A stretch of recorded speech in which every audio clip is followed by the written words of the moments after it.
"I found your wallet," the old man said, his voice steady despite the shotgun aimed at his chest.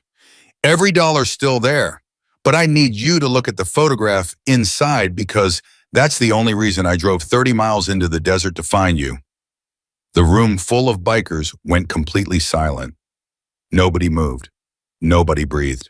And Jackson Grizzly Morgan, a man who had broken stronger men than this, with a single look, felt something crack open inside his chest that he hadn't felt in 3 years. If you've ever wondered whether one honest choice can change the entire direction of a life, stay with this story until the very end. Subscribe to our channel and drop a comment telling me what city you are watching from. I want to see exactly how far this story travels. Nathan Walker hadn't planned on finding anything that morning. He hadn't planned on much of anything for the past 2 years. Since Margaret passed, planning felt like a cruelty, like making reservations at a restaurant you'd never eat at, like buying groceries for two when there was only one of you left to cook. Planning required a future you believed in, and Nathan had spent 24 months quietly disbelieving in his.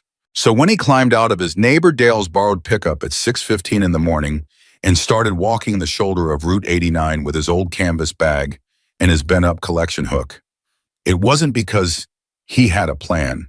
It was because he had bills, $11,000 worth of them, stacked on his kitchen table like a paper monument to every bad decision and every piece of bad luck that had accumulated since the cancer took Margaret in October 2 years ago. The scrap metal didn't care about his grief. Neither did the creditors. He walked the shoulder the way he always did, eyes down, moving slow, watching for aluminum cans, copper wire steel brackets that had fallen off trucks. The cold came up through the soles of his boots.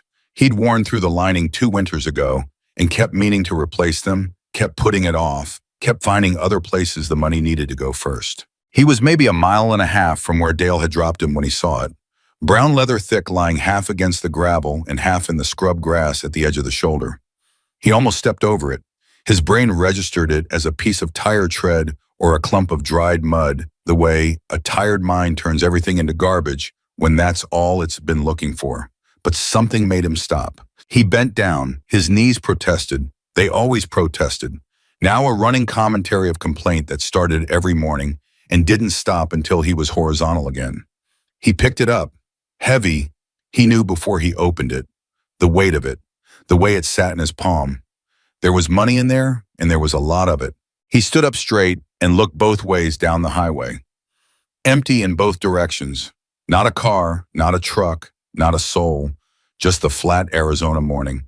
The highway stretching out long and gray, and the distant mountains going purple against the lightning sky.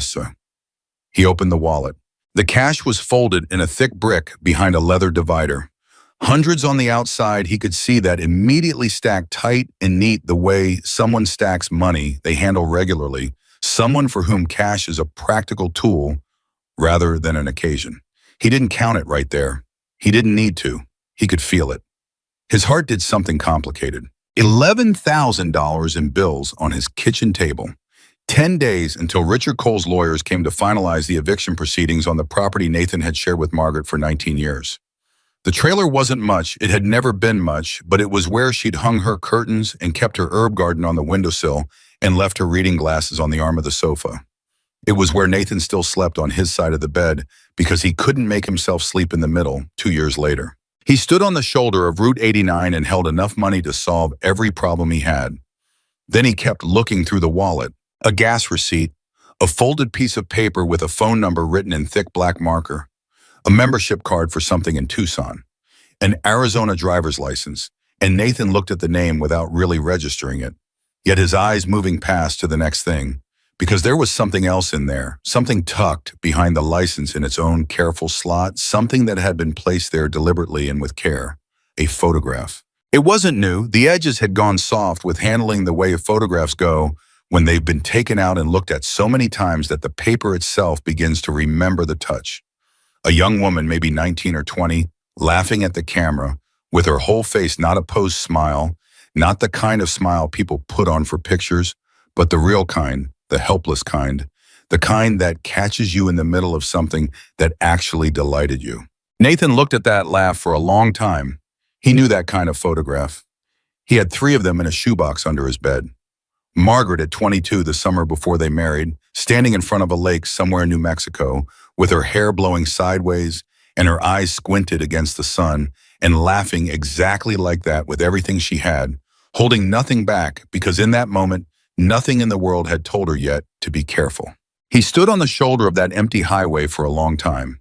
Then he turned the driver's license over and actually read the name. Jackson Morgan. It didn't mean anything to him immediately. He wasn't from. That world didn't run in those circles, didn't have occasion to know names like that.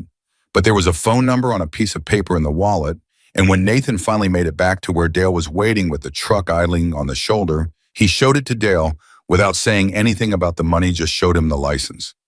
Dale's face did something Nathan hadn't expected. It went still. Nathan. Dale said his name quietly, the way you say someone's name when you're about to tell them something they're not going to want to hear. You know him. I know of him. Dale looked at the license for another second, then handed it back. That's Grizzly Morgan. He runs with the Hells Angels out of the chapter near Sedona. Has for 30 years. He paused. Nathan, whatever's in that wallet, put it back exactly the way it was and call the number. I wasn't going to keep it. I know you weren't. I'm just saying, call it fast. That man has people looking for things he's lost. Nathan sat with the wallet on his lap all the way back to his trailer. He didn't open it again. He set it on the kitchen table when he got home, right in the middle of the stacked bills, and he stood looking at it for a while, and then he put on a pot of coffee because his hands needed something to do. The money sat there being money. Patient, indifferent, available. He thought about Margaret. He thought about her reading glasses on the arm of the sofa and the curtains she'd picked out from the Sears catalog and the herb garden that had gone to dry stems and memory now because Nathan couldn't figure out how to water things without her to tell him which ones were thirsty. He thought about Richard Cole's lawyers and their 10-day timeline. He thought about the girl in the photograph and the way she was laughing. He picked up the phone. It rang 4 times. Then a voice answered that sounded like gravel and old leather and the specific kind of patience that comes not from being calm, but from being very certain of your own position in any situation. Who is this? Not a question. A waiting. My name is Nathan Walker, Nathan said. I found a wallet this morning on Route 89 outside Flagstaff. I believe it belongs to Jackson Morgan. There's a number in the wallet. Silence. Then hold on. He held for nearly 3 minutes. He stood in his kitchen, listening to the coffee finish brewing and the muffled sound of voices on the other end of the line. Nothing he could make out, just the low current of people conferring about something. Then a different voice came on. Deeper, slower. The kind of voice that had learned a long time ago that it didn't need to raise itself to be heard. This is Morgan. Mr. Morgan, Nathan said, I found your wallet. Where? Route 89, about 1.5 miles north of the Henderson Road turnoff on the west shoulder. When? This morning, around 6:30. Another pause. And you're calling me? Yes, sir. Why? Nathan looked at the wallet on the table. He looked at the stacked bills behind it, the reminder letters, the final notices, the lawyer correspondence with Richard Cole's firm's name on the letterhead in sharp, clean type that always made him feel like the correspondence itself was designed to make him feel small. Because it's yours, Nathan said. The silence that followed had a different texture than the ones before it. Nathan wasn't sure what was in it. He just waited. What's your name again? Nathan Walker. Nathan Walker. The voice repeated it like it was writing it somewhere. Is everything in the wallet? Yes, sir, everything. You sure about that? I'm sure. How do I know? Nathan took a breath. You've got a photograph in there, he said. Behind the license? Young woman laughing. If I was going to lie to you about the money, I wouldn't have known to mention the photograph. The silence this time was the longest one yet. When Morgan's voice came back, something in it had shifted. Not softer exactly. More careful, maybe. The way a man gets careful around something that matters to him. Where are you? Nathan gave him the address. The trailer on Crestview Road, the one with the broken gate post and the green mailbox. Somebody will come and get the wallet, Morgan said. I can bring it to you, Nathan said. I don't want you to have to send someone out here. Another pause. That's 40 minutes from where we are. That's all right, Nathan said. I've got nothing today that won't keep. That wasn't entirely true. He had a call scheduled with a legal aid office about the eviction proceedings, a call he'd been waiting 3 weeks to get on the calendar. But somehow that seemed like the smaller thing right now. All right, Nathan Walker, Morgan said. You come here. I'll text you the address. The address came through while Nathan was still standing at the kitchen table. He looked at it, then he looked at the wallet. Then he did something that probably would have struck anyone watching as either very principled or very foolish. He put the wallet in his jacket pocket without counting the money, without removing anything from it, and he called Dale and asked if he could borrow the truck for a few hours. Where are you going? Dale asked. Out towards Sedona. A pause. With the wallet. With the wallet? Nathan. Dale stopped, started again. Are you sure about this? I'm sure, because I want to say something and I want you to hear it without getting mad at me. Go ahead. Nobody would blame you, Dale said. You understand that nobody. That money, whatever's in there, you could say you found an empty wallet. You could say you found it in a ditch and there wasn't anything in it. Who's going to argue with you? Who's going to know? Nathan didn't say anything for a moment. I'd know, he said. Dale was quiet. And Margaret would know, Nathan said. She'd know, and she'd have something to say about it, and I'd have to listen to it every single day for the rest of my life. And frankly, she'd be right. He heard Dale exhale. I'll be there in 20 minutes, Dale said. The drive out took longer than expected. There'd been road work on the 89A that pushed them east for a stretch, and Nathan sat in the passenger seat watching the landscape move past and trying not to think about the legal aid appointment he had had to reschedule. He thought instead about the last conversation he'd had with Margaret that wasn't about the cancer or the treatment or the logistics of dying. They'd been sitting on the porch in August, almost 3 years ago now, and she'd been reading and he'd been half asleep, and out of nowhere she'd said, without looking up from her book, promise me something. What he'd said, not fully awake.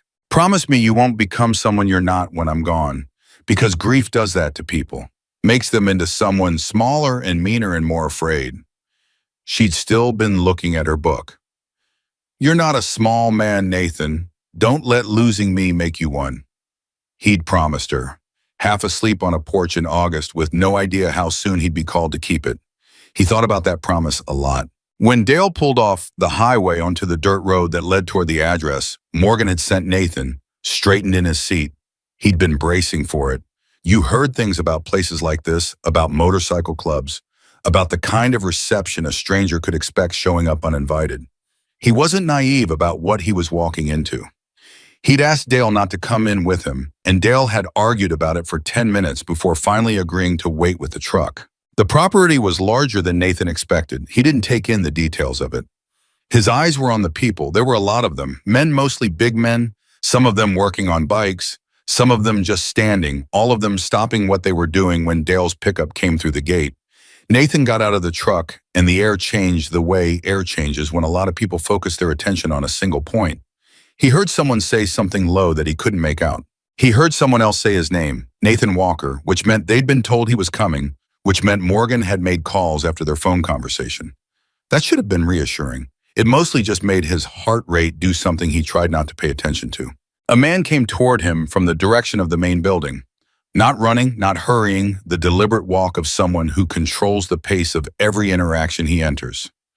Barrel-chested 60s, a beard gone mostly gray, with hands that looked like they'd been built for a different century. He moved through the watching crowd the way water moves through a space, finding the path with no effort, everything adjusting to let him through. He stopped about 6 feet from Nathan. He looked at Nathan the way Nathan imagined border agents used to look at people, not unkindly exactly, but with the specific attention of someone whose job is to determine what's real. Nathan Walker, he said. Yes, sir. You drove 40 minutes to bring me my wallet. Yes, sir. Morgan looked at him for another moment. Then come on, then. He turned and walked back toward the building. Nathan followed him, and he was aware of the eyes on his back, and he was aware of the quiet that had spread across the property, and he was aware that whatever happened in the next few minutes was going to happen in front of an audience that had already formed opinions about him. They went inside. The building was not what Nathan had expected, though he couldn't have said clearly what he had expected. Rougher, maybe. More menacing. What it actually was lived in. There were tables and chairs and a bar along one wall, and photographs on the walls, and the smell of coffee and motor oil, and the same human texture that any place gets when people spend real time in it. Morgan sat down at a table. He didn't offer Nathan a seat immediately. He just sat and waited, and Nathan stood. "Wallet," Morgan said. Nathan reached into his jacket pocket and put the wallet on the table. Morgan looked at it without touching it for a moment. Then he picked it up. He opened it.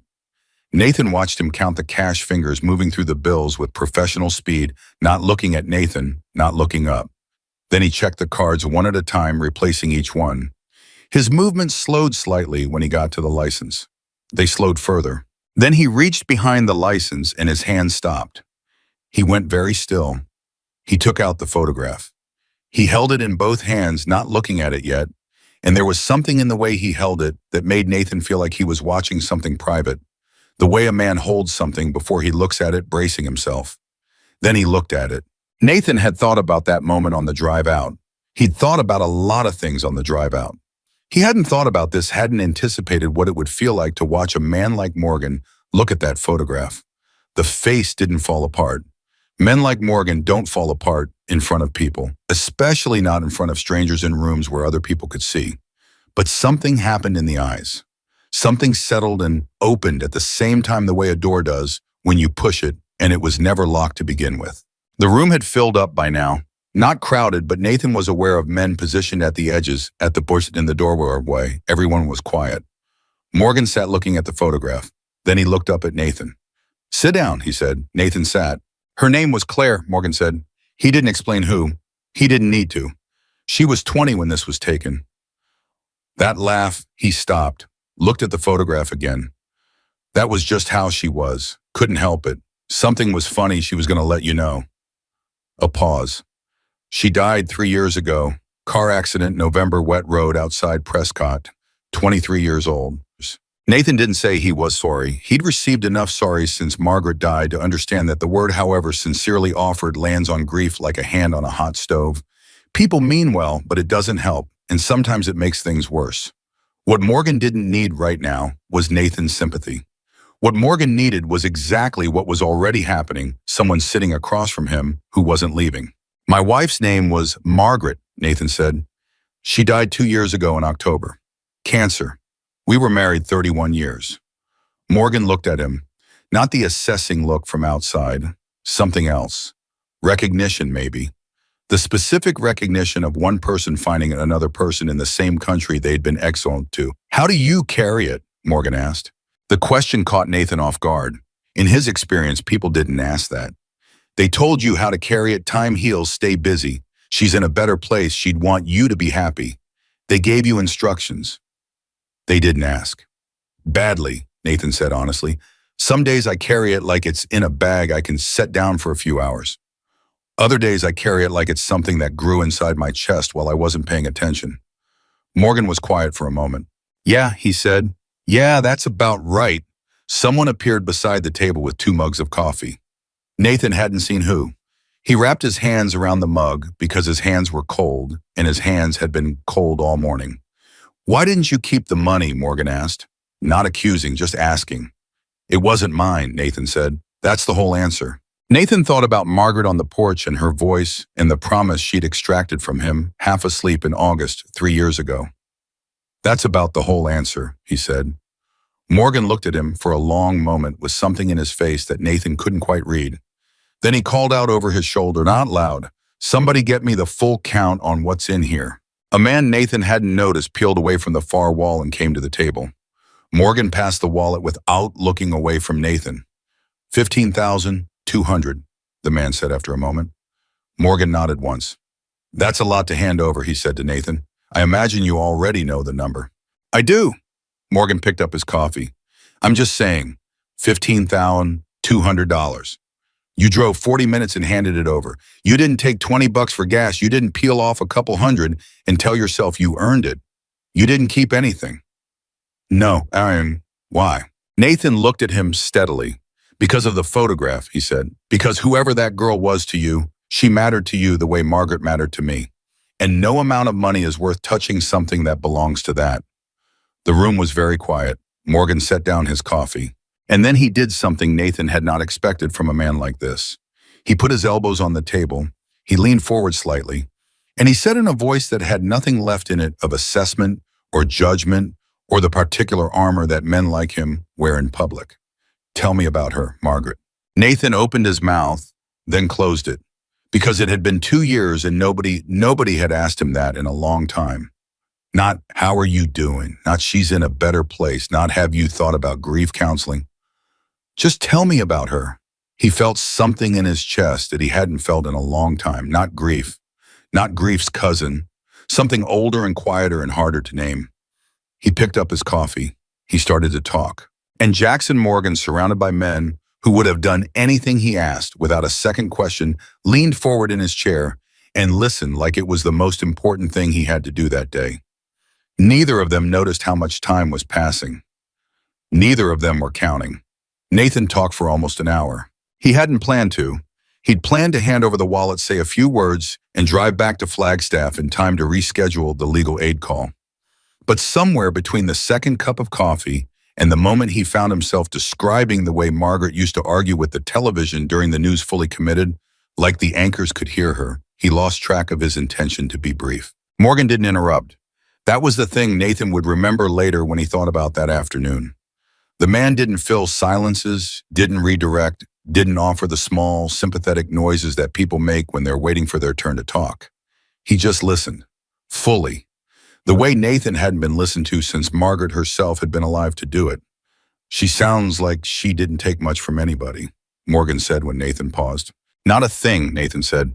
31 years and I never once won an argument I didn't deserve to win.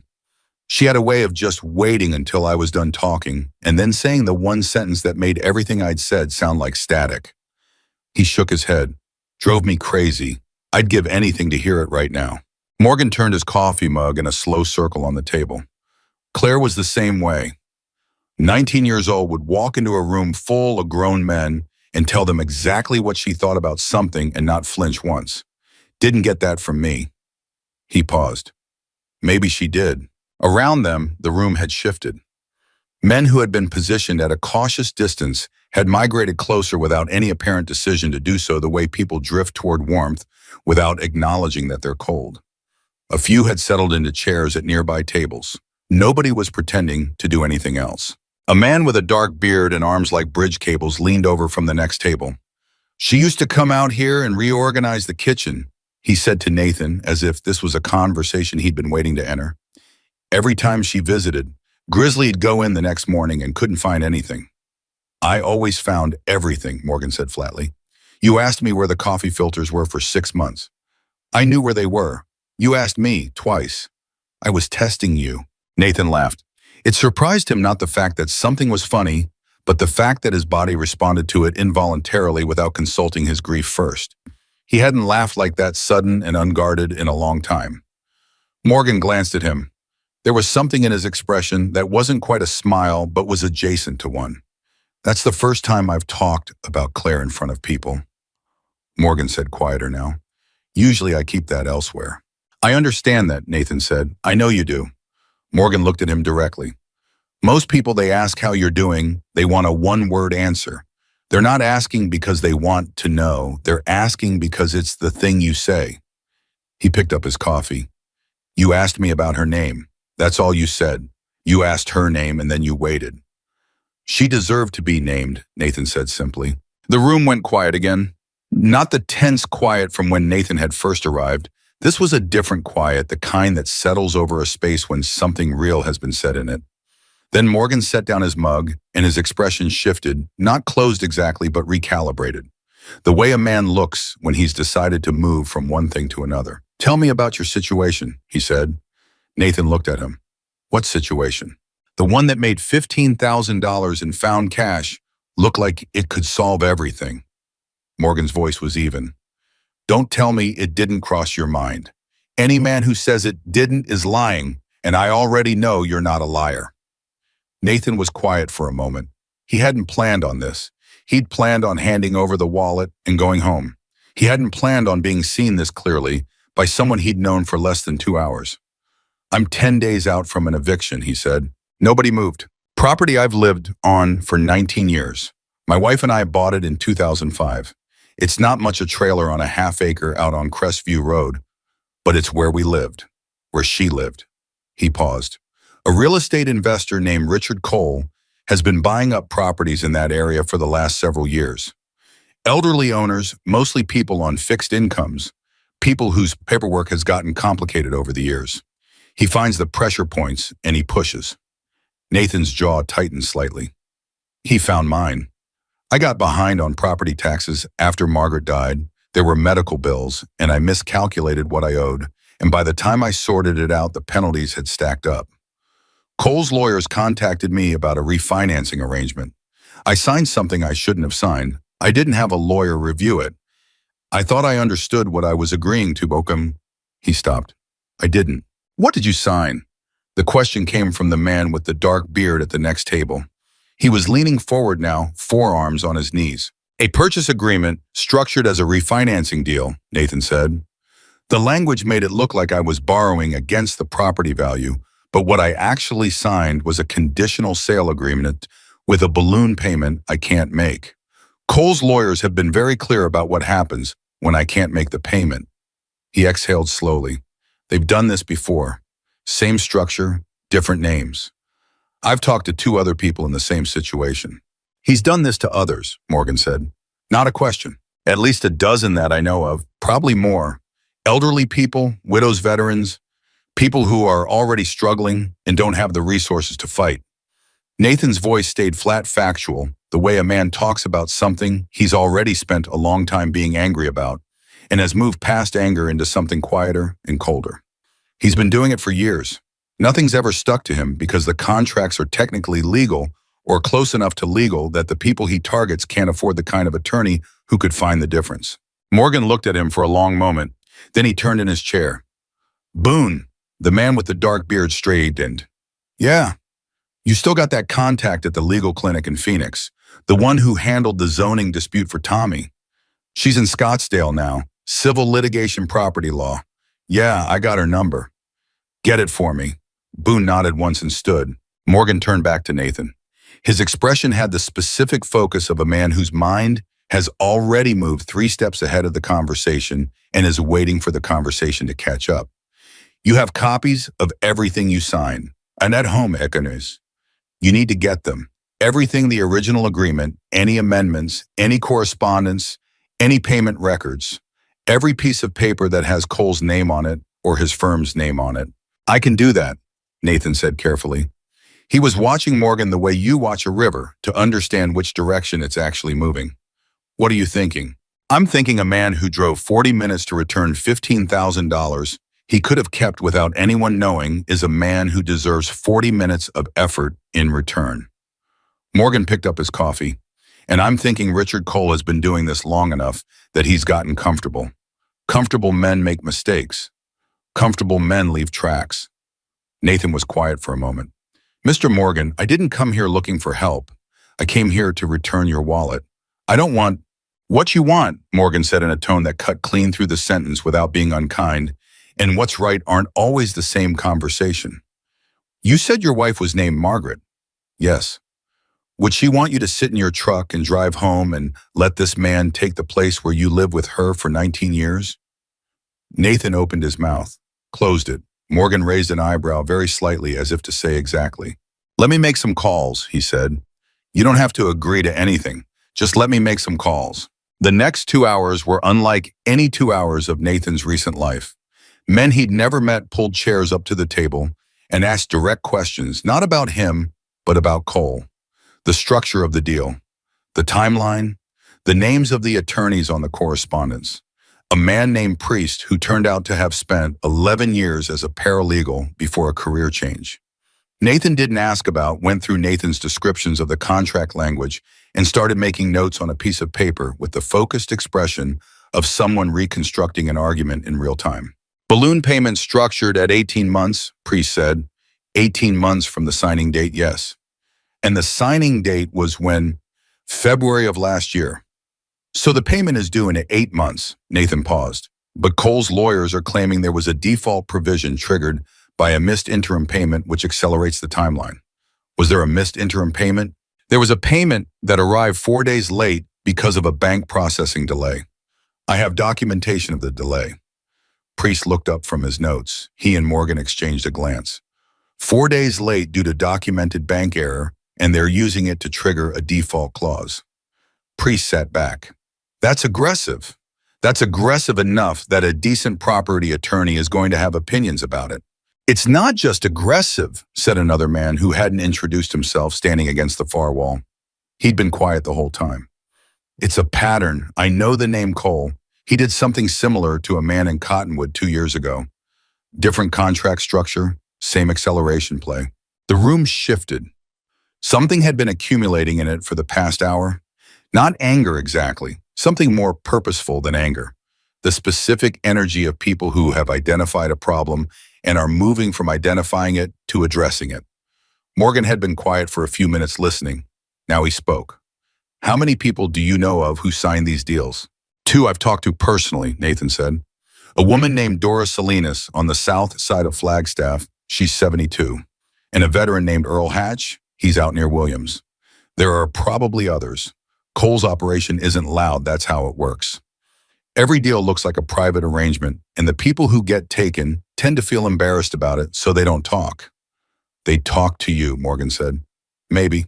They talk to someone who already went through it. Someone who came to them and said, I'm in the same situation, we have more power together than separately. Morgan looked at him.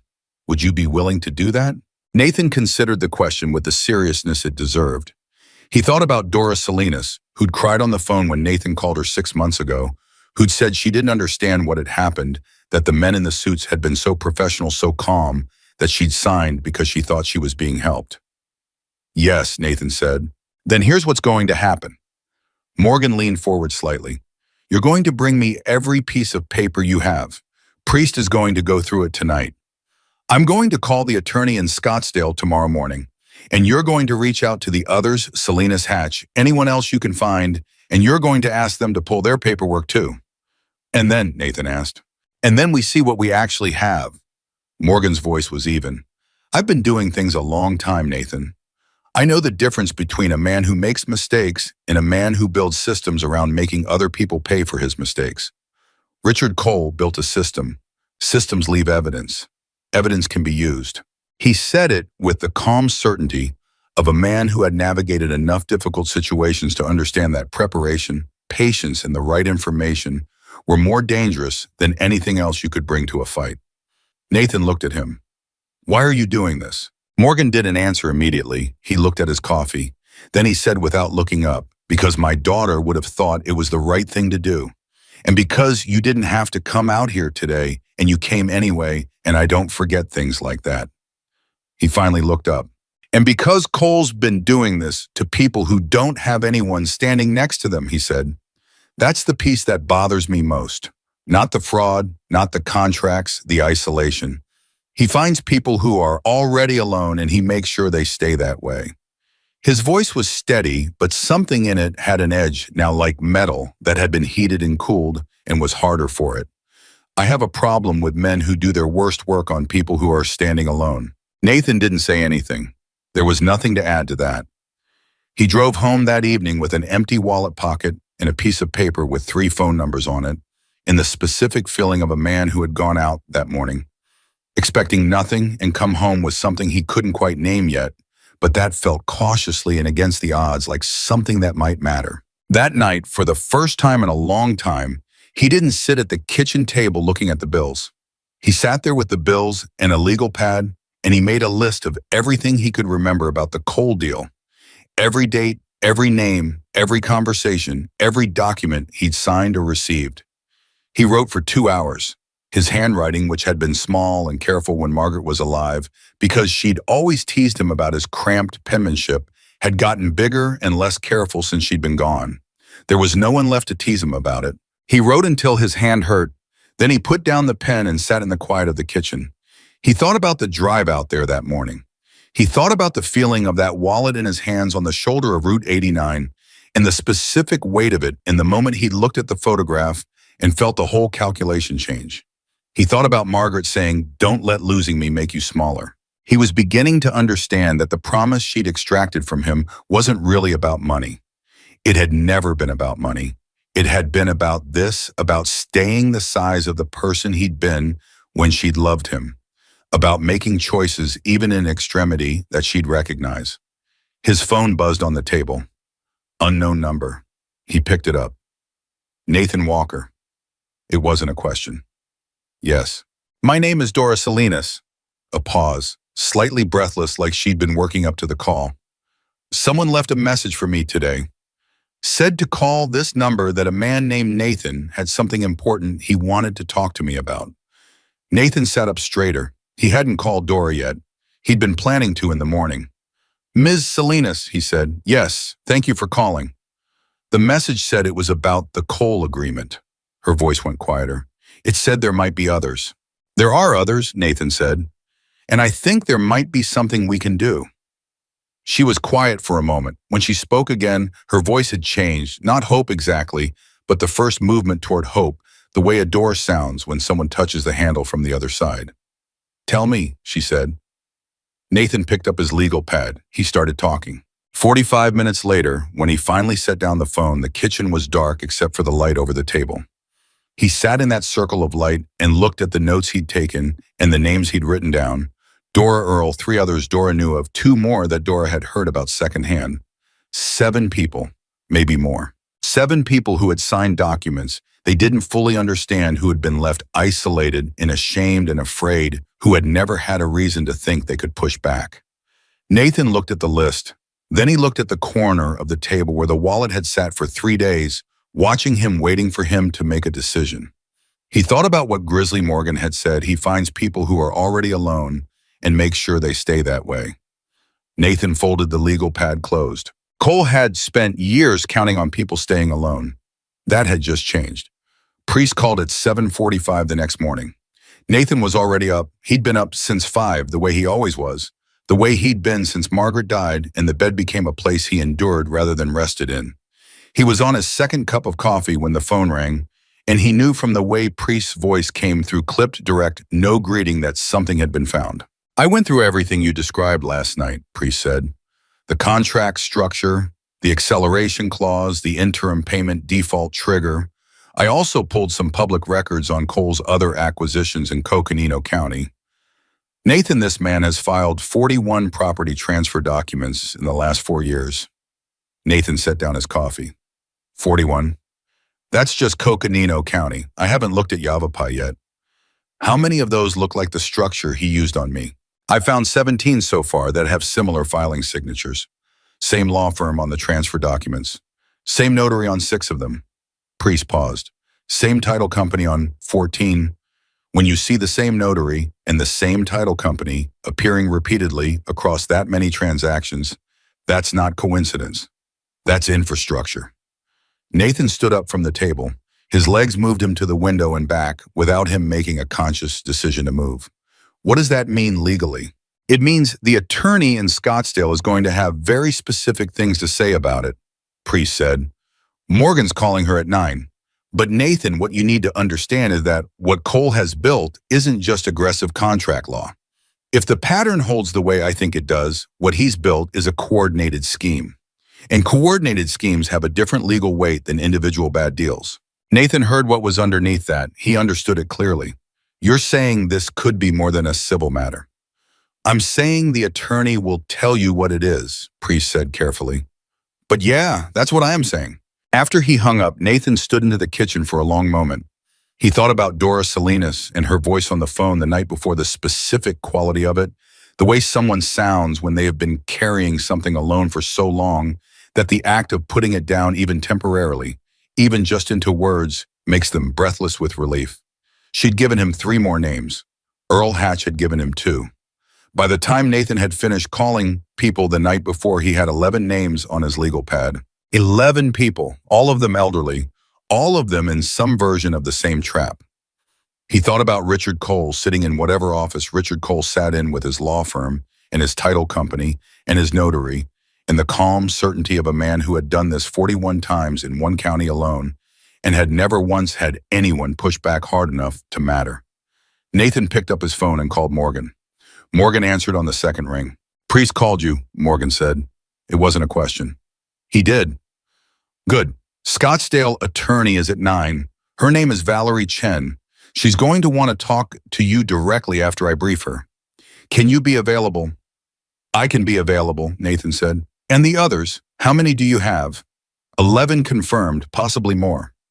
A brief silence on Morgan's end. Not surprise, something more like grim satisfaction. 11 is enough to change the shape of this thing entirely. That's what I thought, Nathan said. Nathan, Morgan's voice shifted slightly. You doing all right? It was such a direct question asked without any of the social cushioning people usually wrapped it in that Nathan had to take a second before answering. I'm angry, he said. More than I expected, to be honestly. I've been scared about this for months. Last night I stopped being scared. Good, Morgan said. Scared is useful for a short time. After that, it just gets in the way. The call with Valerie Chen at 9 lasted 58 minutes. She was precise, methodical, and asked questions the way a carpenter measures wood twice from both ends before cutting. She wanted dates. She wanted exact language from the documents. She wanted to know about the bank processing delay, the documentation Nathan had for it, the exact number of days. When he told her about Priest's research, the 41 transfers, the shared notary, the title company, she went quiet for a moment and Nathan heard the click of a keyboard. How did you say you compiled this information? She asked. I didn't, Nathan said. An associate of mine did. He spent the night on public records. Your associate spent a night on public records and found 17 similar transfer structures. Another pause. Nathan, the documentation I'm going to need from each of your 11 people, I'm going to send you a list. It's detailed. Some of them may not have everything, but I want everything that exists. I can get it. I need it within 72 hours. That's not negotiable given your timeline. I understand. And Nathan, her voice stayed professional, but something in it had changed. What you're describing, if it holds up to what I'm going to find when I pull these documents myself, this is not a man making aggressive but legal deals. This is organized predation. I want you to understand what that means for your case specifically. It means we're not just defending your property, we're building something much larger. After the call ended, Nathan sat at the kitchen table and wrote out the documentation list Chen had sent him. Then he split the 11 names into groups and started calling. Each conversation was different. Dora cried a little and then got businesslike and sharp. Earl Hatch said almost nothing for a long moment and then said very quietly, I knew there had to be others, in a voice that carried 2 years of solitary suspicion finally being confirmed. A woman named Patricia Reeves, 78, a retired school teacher from outside Flagstaff, said, Young man, I have every piece of paper that man ever sent me in a binder organized by date. I've been waiting for someone to ask. That one caught Nathan off guard. He laughed a little and she laughed with him, and it felt like something cracking open. By noon, he had documentation commitments from 9 of the 11. The other 2 needed more time. He called Morgan. 9 confirmed documentation coming, 2 more pending, and one of them, Patricia Reeves, has everything organized in a binder by date. He heard Morgan make a sound that was almost a laugh. Of course she does. Valerie Chen says 72 hours. She'll have it. Morgan said it with the flat certainty of a man who does not make statements he doesn't intend to keep. Boone's already driving to pick up documents from 2 people on the south side. I've got 2 other guys going out to Williams for Hatch's stuff. Nathan stopped. You're doing the pickups. People in their 70s and 80s shouldn't have to drive documents somewhere. We'll go to them. There was a long moment of quiet on Nathan's end while he processed that the image of Hell's Angels members driving to elderly people's homes to collect paperwork for a property fraud case. The world kept failing to behave the way he'd been taught to expect it to. Morgan, he said, yeah, thank you. Don't thank me yet, Morgan said. Cole still has lawyers and we still have 72 hours. Thank me after. He hung up. By that afternoon, the thing that had started as 11 names on a legal pad had begun to take on weight and structure. Priest had moved from public records to a more targeted search, cross-referencing the title company against state licensing records, and what he found made him call Nathan at 2 in the afternoon with the particular tone of a man who has pulled on a thread and found it connected to something much larger than the sweater it came from. The title company Cole uses, Priest said, Clearview Title and Settlement. I ran the principals. And one of the founding partners has a disciplinary record with the Arizona Department of Financial Institutions. Two complaints, both related to conflict of interest in settlement proceedings. Both complaints were withdrawn before they were formally adjudicated. Withdrawn by who?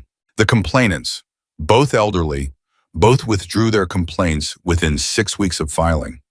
Priest paused. I can't prove what that means, but I can tell you what it looks like. It looks like they were pressured, Nathan said. That's what it looks like.